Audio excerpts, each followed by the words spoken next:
joining us. I want to start by sharing an update about the state of COVID-19 in Wisconsin. Wisconsin continues to be at a very high case activity level, with a majority of counties remaining in the very high category. We have seen a few favorable changes. There are now fewer counties in the critically high category than in previous weeks, but our goal is for all Wisconsin counties to have low disease activity. We are reporting 1,334 new confirmed cases today. Our 7-day average of new daily cases is 1,888. Preliminary data show that case rates among children under 18 continue to be higher than those of all other age groups. Statewide, 93% of ICU beds and 94% of intermediate care beds are currently in use. That means that many of our hospitals are operating at capacity or will be at capacity in the coming weeks or potentially days. Today, we're reporting that one additional Wisconsin resident has died from COVID-19. Our total deaths have now reached 8,554. Our thoughts continue to go out to the families and friends who have lost someone to this disease. Over 3.2 million Wisconsin residents have already completed their COVID-19 vaccine series, and we look forward to seeing that number increase now that younger children are eligible. Yesterday, the CDC director endorsed the recommendation of the Advisory Committee on Immunization Practices to authorize the Pfizer COVID-19 vaccine for children ages 5 through 11. This is a huge step forward in our fight against COVID-19, and we here in Wisconsin are thrilled to be able to offer a safe and effective vaccine for younger kids. As a father, I look forward to my kids joining the hundreds of thousands of other Wisconsin children who have already gotten their COVID-19 vaccine. Getting your child vaccinated against COVID-19 not only helps protect them from long-term symptoms of COVID-19, but it also protects those around them, their family, their friends, classmates, and teachers. We are urging parents and guardians to get their children vaccinated as soon as they can. You can schedule a vaccination for your child using a variety of options, including with your healthcare provider at a community-based vaccination clinic, local and tribal health departments, or pharmacies. To locate a provider administering Pfizer COVID-19 vaccine for children in the age 5 to 11 group, visit vaccines.gov or call 211. With a high level of disease transmission in Wisconsin, we continue to urge everyone who's not vaccinated to get the COVID-19 vaccine, and for all people to add additional layers of protection, including masking up indoors, staying home when feeling sick, and avoiding large indoor gatherings. Each of us can take action within our own communities to help slow the spread of COVID-19. Thank you. Thank you. And we're now ready to take your questions. A reminder to maintain audio quality. Please remain muted until it is time to ask your question. And if you're able to do so, please use *6 to mute and unmute your phone.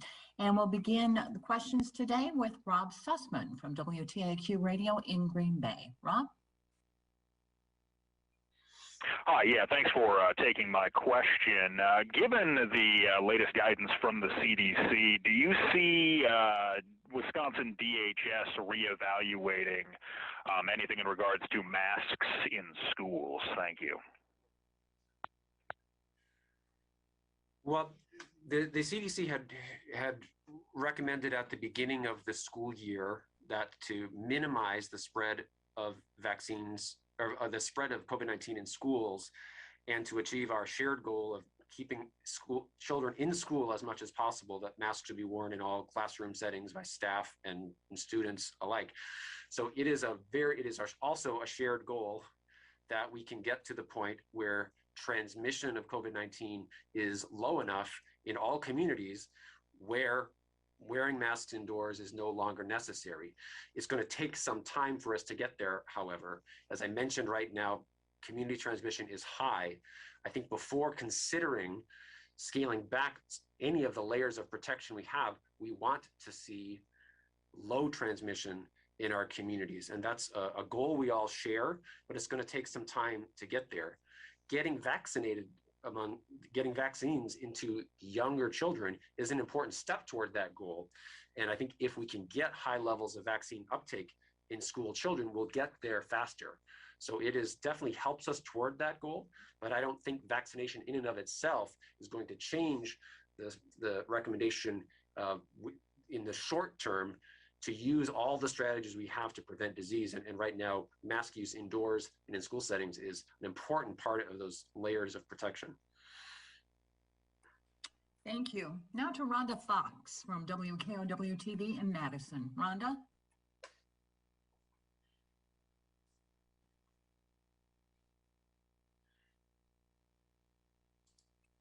WKOW-TV, a reminder, *6, unmute your phone.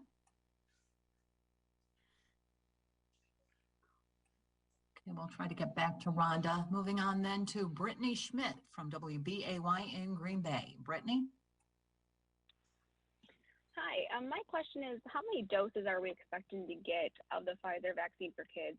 And it looks like I talked to one of our local healthcare systems in Green Bay, and they got about 1,500, and they said that was the max they could get, and they expect to get that every week. So are we expecting any shortages like we did earlier in the year with the adult dose? But how many doses are we expecting every week in that distribution? Yeah, so this is Stephanie. I can take that one. So our initial allocation was about 170,000 doses, and that was for week 1. And as you've noted, that those doses are either en route or already in providers' offices awaiting the green light and the go. And we still have a couple more steps left to go with that. We don't know how many doses we will be receiving in subsequent weeks, but CDC does reassure us that there is sufficient vaccine and that it will be distributed on a pro rata basis. And so vaccinators will be able to go ahead and place orders coming up. We're just not quite there yet, but we do already have some vaccine in the state based on the number of children that we have. We were given a certain allotment of that initial amount from the CDC. Thank you. Now to Sean Kirkby from Wisconsin Health News. Sean?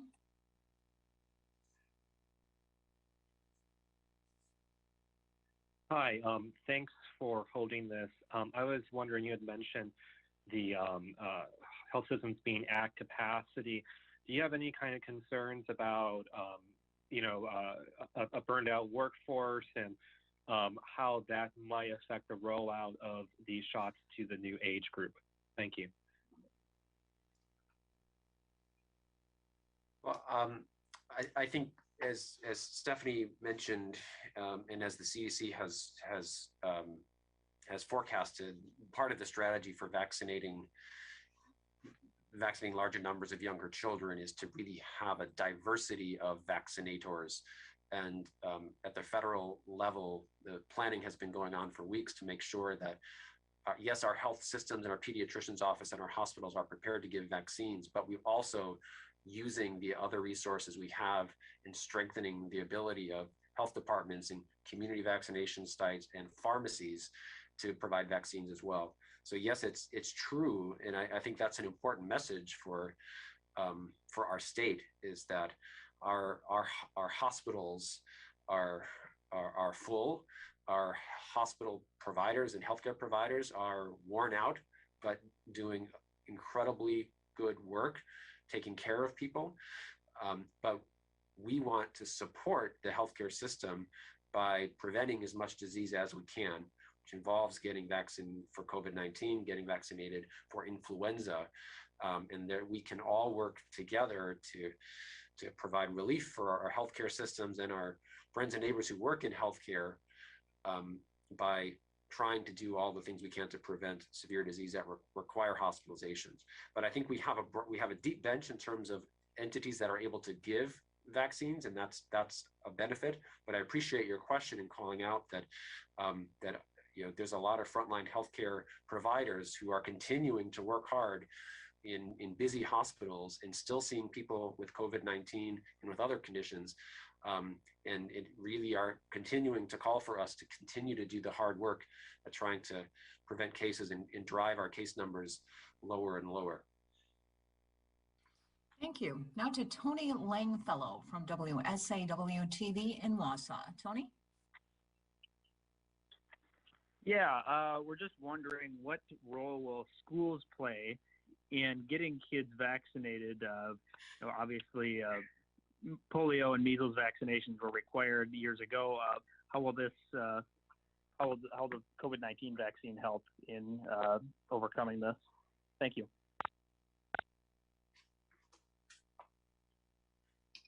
So I can go first. There's you know, school-based vaccine clinics are certainly a strategy that has been identified and has been promoted at the federal level.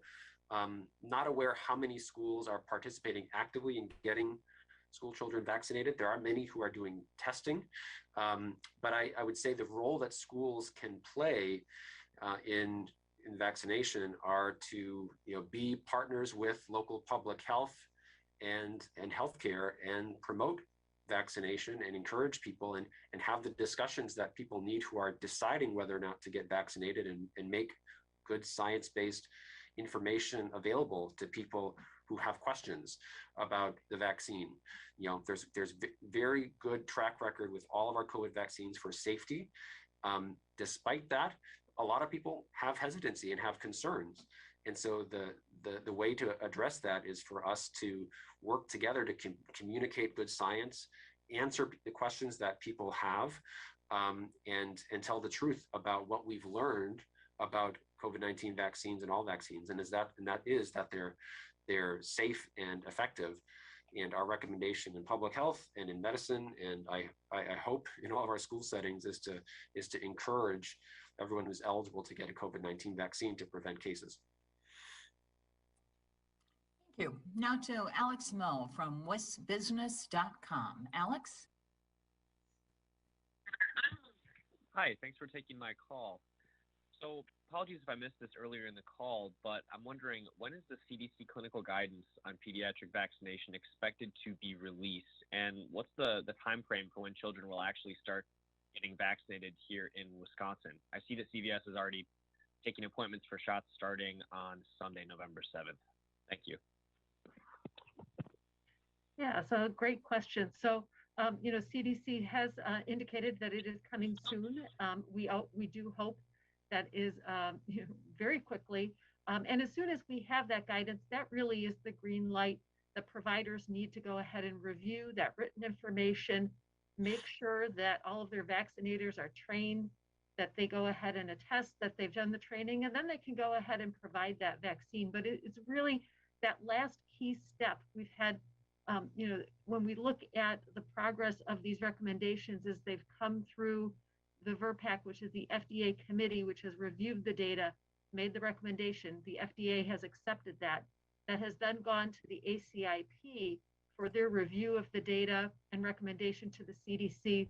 And then most recently, the CDC director has accepted those recommendations. The last piece of it is really that publication of the information so that vaccinators have this in writing.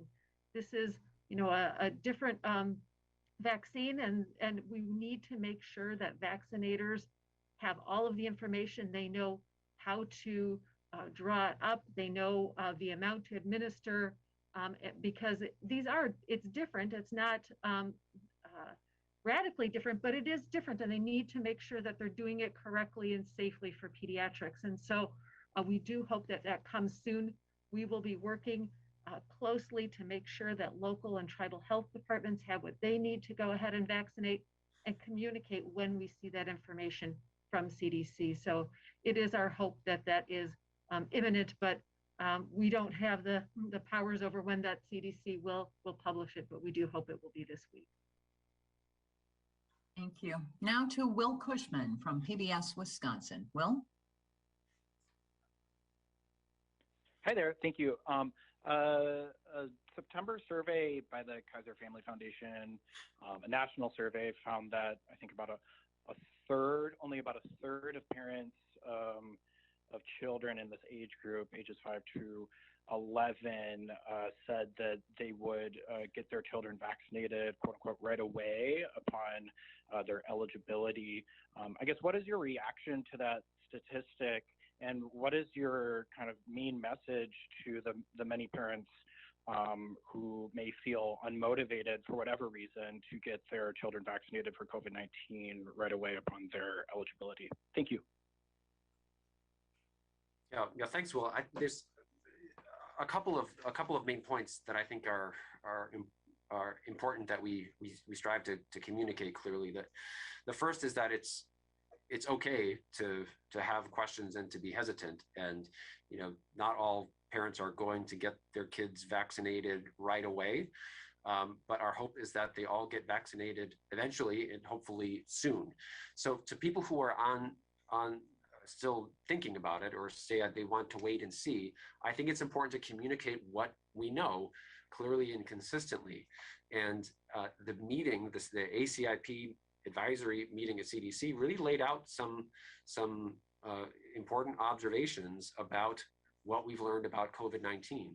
And among those are that the risk of severe COVID-19 among young children is much, much lower than among older or elderly patients. It's not zero. It seems to be in the same ballpark as influenza. In a bad influenza year, there's, nationwide, there might be 100 deaths from influenza. There have been about 94 deaths reported in this age group of 5 to 11 years old in the United States during the pandemic. So this is much lower as a percentage than the people who have died or had severe illness among people who are in the older age groups, but it still can cause severe disease. In addition, there have been over 8,000 hospitalizations nationwide among people in the age group, which can be very scary and very disruptive for families. Again, this is something that is preventable from the vaccine, which had about a 90% reduction in the clinical trials of symptomatic COVID-19. Thirdly, in addition to the fact that this can cause severe infection, there's also a risk of something called multi-system inflammatory syndrome in children. Here in Wisconsin, we've had over 100 cases of this potentially very severe case, which is not necessarily caused by the virus, but by the immune system's response to the virus that can cause children to be hospitalized and very, very ill. So that's the first main message, is that we shouldn't trivialize how dangerous COVID-19 can be for children, even though most of the time cases are mild and their risk of severe disease is much lower as a proportion than older people. But the second main message that I think we really want to be clear about, that we've learned over and over about this virus, is that it's extraordinarily transmissible. It's highly, highly contagious, in other words. And while a young child, healthy child, might get a mild case of COVID-19, when that happens, the people that live with that child, older adults, parents, grandparents, are at risk. And if they are unvaccinated, or if they have medical vulnerabilities, that can cause severe disease, and we can get to that, transmission in household settings or other settings can lead to severe disease and deaths among other people in the community and the family. And that's something, now well into our second year of the pandemic, given all that we've invested and all that we've lost, we really, really want to do all the things that we can to minimize suffering from COVID-19 vaccine. And the science is very clear that immunizing younger children, both to protect against severe disease in children, and to stop the spread of COVID-19 overall, to reduce the burden on our population, are very important goals. So those are the two things that I think I want people to hear that haven't yet decided about getting a COVID-19 vaccine. The final thing, and this is something that has also been communicated, is that we have robust systems for safety. And now hundreds of millions of doses of Pfizer vaccine have been administered. We have a good sense of the track record. Mild side effects can be common, meaning reaction to the vaccine, flu-like symptoms that last a couple days, but they're generally mild and they go away quickly. There's very, very few cases of severe side effects or complications of any COVID-19 vaccine, and no indications at all of sort of delayed or long-term negative side effects of vaccines. Side effects that do happen from the vaccine tend to happen early in the first couple of days or the first week, and then they go away. So on balance, we want people to think about the risk versus benefit. The benefit to our state, to our families of getting as many people vaccinated, including children, is profound. The risk of the vaccines have been well studied and are very, very small. Thank you. Now to Taj Mahal from NBC 15 in Madison. Tajma? Thanks for taking my question. I'm wondering, is there any specific guidance for those kids who are 11 years old and might be turning 12 in just a couple of months? Is it recommended that they just go ahead and get the pediatric vaccine, which I know is a lower dosage, right away, or should they wait until they turn 12 to get the full dosage that the rest of us get? Yeah, so I can start with that. I think, right now the recommendation is that they receive the dose for the age that they are at. And so if they are 11, that they would receive that pediatric dose. If they subsequently turn 12, and then they are eligible for their second dose, they would get the dose that is appropriate for a 12-year-old. However, this is some of that information that we are waiting from CDC to finalize. And so that's why it's really important that vaccinators wait to be sure that that is still the current guidance. We will say that, waiting to be vaccinated does continue to put the child at risk. And so rather than waiting, several weeks or months as we continue to be at high transmission, I think it's best to go ahead and actually just get the child in for vaccination and not miss that opportunity now to start that protection. As a reminder, for pediatrics as well as for adults, it's a 2-dose series for this particular vaccine. And so it does take 5 weeks for an individual to be considered fully vaccinated. So might as well start now. Thank you. Now to Denise Lockwood from Racine County I. Denise? Hi, thanks for taking my call. So I am no statistics guru by any stretch of the means, but I just wanted to I'm looking at the positive cases on the WHA website, the cumulative and the positive tests and total tests per day. And it looks like testing is down significantly, but if you're also looking at the caseload now, the positive cases now versus last year, I'm wondering what the winter is going to be looking like and what some of your thoughts and concerns would be.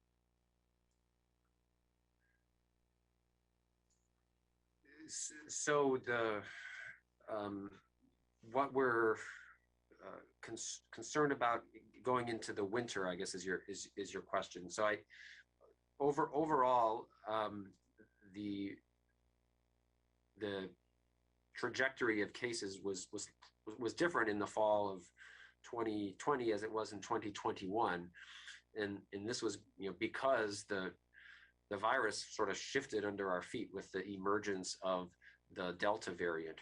So this happened in early fall, late summer, early fall, that the new variant started spreading, which really drove increases in transmission across the United States.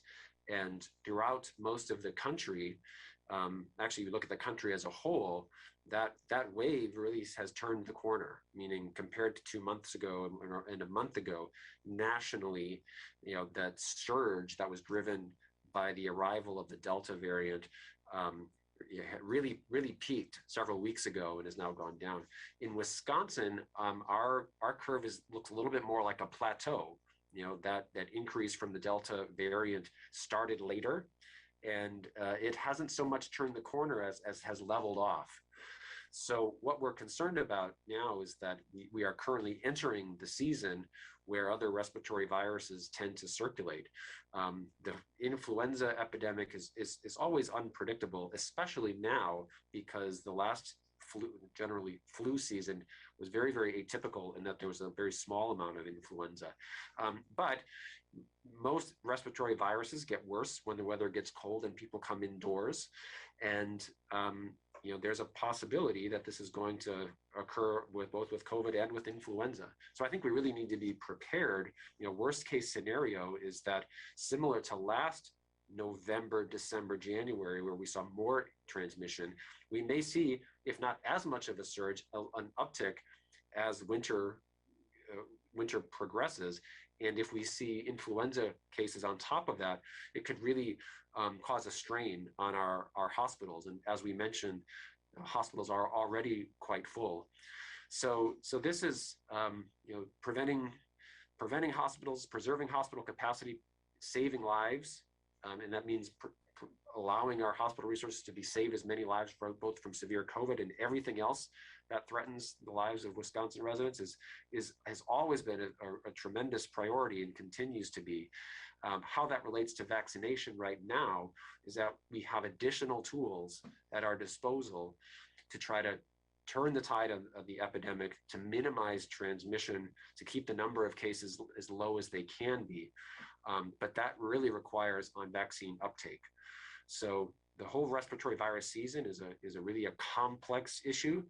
Vaccination is an important piece of it, and the timing of this welcome news that younger people are now eligible to be vaccinated is really fortunate for that reason. Is we're really at the beginning of what is generally the respiratory virus season, and we really need to do all that we can to minimize people getting sick. Thank you. Now to Kia Murray from Fox 11 in Green Bay. Kia? Hi, thanks for taking my question. So we're actually wondering about state data and how it's depicted on the website. We're wondering, when will the state data on the percentage of Wisconsinites that are vaccinated be changed or updated to reflect children 5 to 11 now that they are able to be vaccinated as well? And because this is Northeast Wisconsin, we're wondering what the state has to say about Aaron Rodgers testing positive for COVID-19 as well. Well, I can start with the data perspective.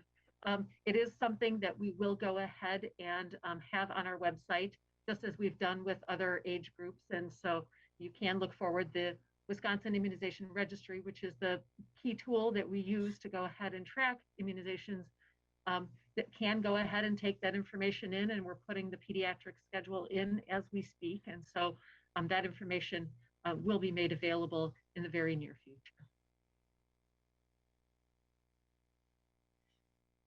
Oh, and for Mr. Rogers, I mean, like for everyone, we want people to be healthy. When we hear about people who test positive, our thoughts are with them. We hope they recover quickly, and know that everyone who tests positive, we want people to make sure that they know what to do, they have the resources they need, and hopefully people don't get too sick. Thank you. Now to Terry Sater from WISN TV in Milwaukee. Terry? When it comes to Aaron Rodgers also not being vaccinated, are you concerned about the message that sends to everyone in Wisconsin? Can't comment on individual people's health decisions. I don't know anything about that.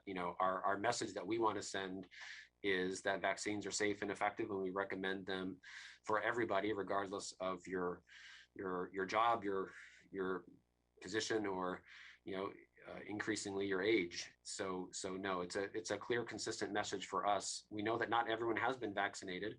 Our job in public health is to try to communicate clearly as we can about the risks and benefits, and our conclusion based on good science that the benefits far outweigh the risks, and that translates to strong recommendations to get vaccinated for everyone. Thank you. Now to Rich Kramer from Wisconsin Public Radio. Rich?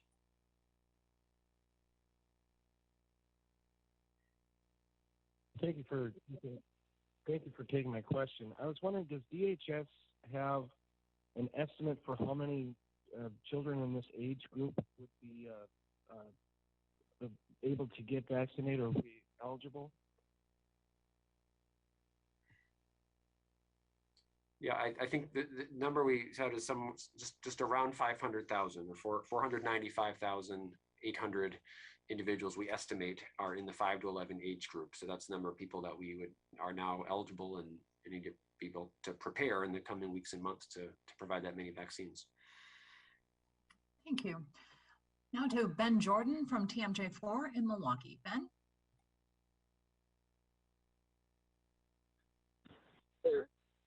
Hi there. This question is for Dr. Westergaard, another Rogers question. So ESPN is reporting that Aaron Rodgers underwent an alternative treatment to provide immunity against COVID-19. Are there alternative ways to build immunity outside of getting vaccinated or having the virus in the past? And what does this situation show about the effectiveness of alternative treatments compared to vaccination? You know, the evidence-based strategies for developing a protective immune response is, that we have good, what we consider quality medical evidence for, are vaccines, period. They have been shown in multiple randomized, placebo-controlled, double-blind trials, highest quality evidence that we have that shows on average they are strongly protective against developing symptomatic COVID-19. And in the real world, we now have mountains of data suggesting that the risk of hospitalization and death are lower among vaccinated people. Now, I said, strategy. So it's also true that people who recover from COVID-19 develop an immune response that protects them, but I do not recommend that as a strategy of protecting yourself, right? So that is true. The immune system responds to illness and you are lower, but we do not recommend anyone, go out and get infected as a way. So really, in terms of strategies for protecting someone from COVID-19, vaccination is really our only immune system based way that we have good evidence for. So we'll leave it at that. And thank you. Now to Eric Gunn from Wisconsin Examiner. Eric?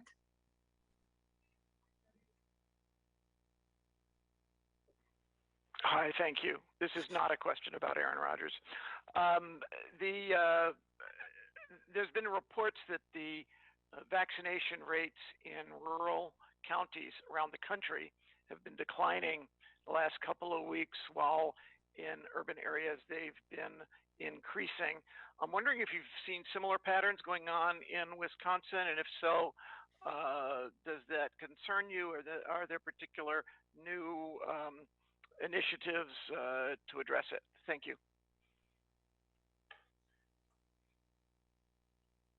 Yeah, so, I think certainly we have seen differences across the state with respect to different counties.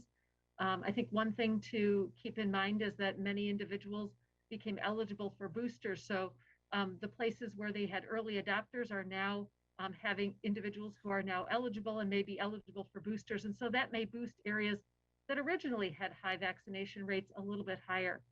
That being said, we continue to support a robust vaccination community throughout the state, and ensuring that we continue to have vaccination presence in all counties, and working with local and tribal health departments.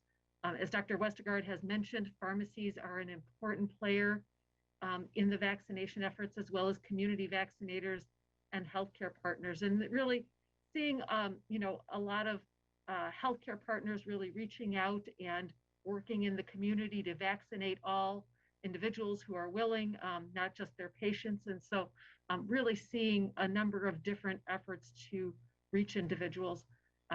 We at the department have funded a number of community-based organizations earlier in the year, and looking to continue that work, where we really are putting funds towards groups that are in the communities and working with groups. And this ranges across the state to all different sectors, so that the message and the information that is coming is from trusted, reliable sources. And so really continuing those efforts to make sure that people who have questions or concerns can get them answered, and hopefully can make the decision to receive vaccine. And so, as I mentioned, we originally funded about 100 different community-based organizations, and I believe that list is on our website, and we continue to work with many of those partners and have them continue to forward that good work. Thank you. Now to Elizabeth Beyer from the Wisconsin State Journal. Elizabeth.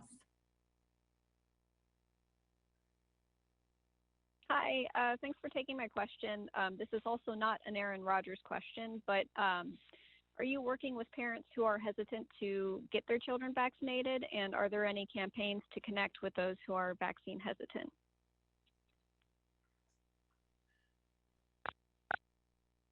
Well, from our position here at the state health department, we this is an important priority to have clear messaging and correct misinformation through any strategies that are accessible to us. So we have direct messaging campaigns that we do through our communications team. We rely on you all to communicate good science, and we want to answer your questions as best we can, so you can communicate through media.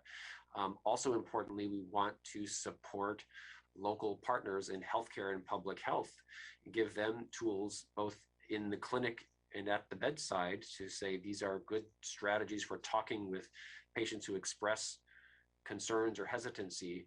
So it's really many people have a role, many types of organizations have a role in answering these questions and helping people make healthy decisions. And at the health department here, we're trying to be good, we're trying to be a source of trustworthy information and use good strategies to disseminate it to all the partners that we work with. Thank you. Now to Rory Linane from the Milwaukee Journal Sentinel. Rory?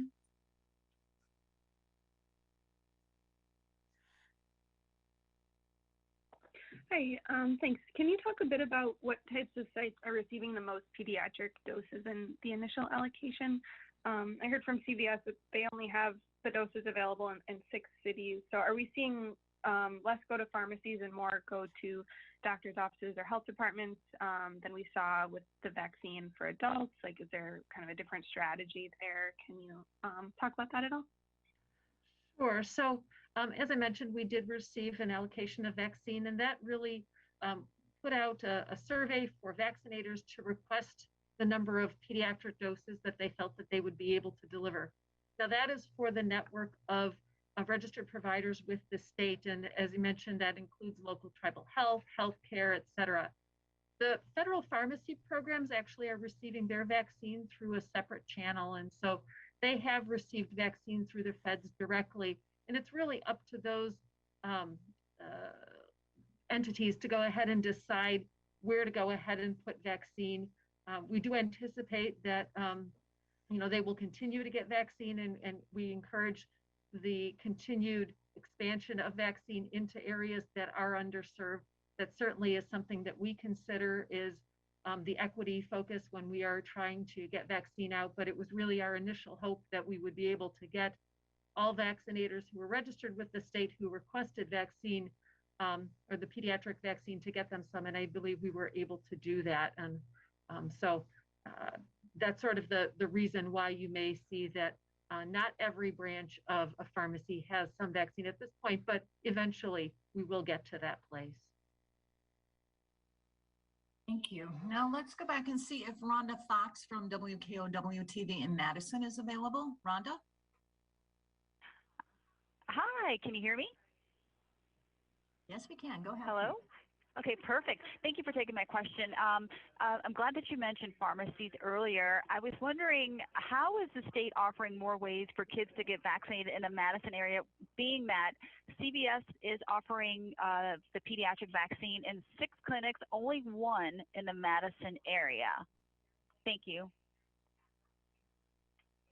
So, I think as mentioned, it is a robust network throughout, and we really continue to enroll providers as well as make sure that we have them in many different sectors.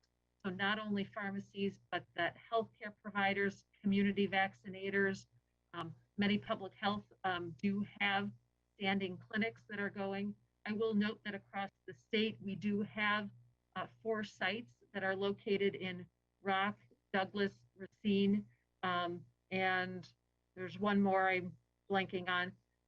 But they are adding some weekend or Saturday hours starting the weekend of the 13th to help accommodate additional interest for vaccination, both for adults as well as children. And I think one place that people can go to is to the vaccines.gov and look for vaccinators that have the vaccine that is needed. And so that pediatric vaccine will soon be loaded into that. And so that will give people in whichever county you're at what the options are for where you or your children can receive vaccine.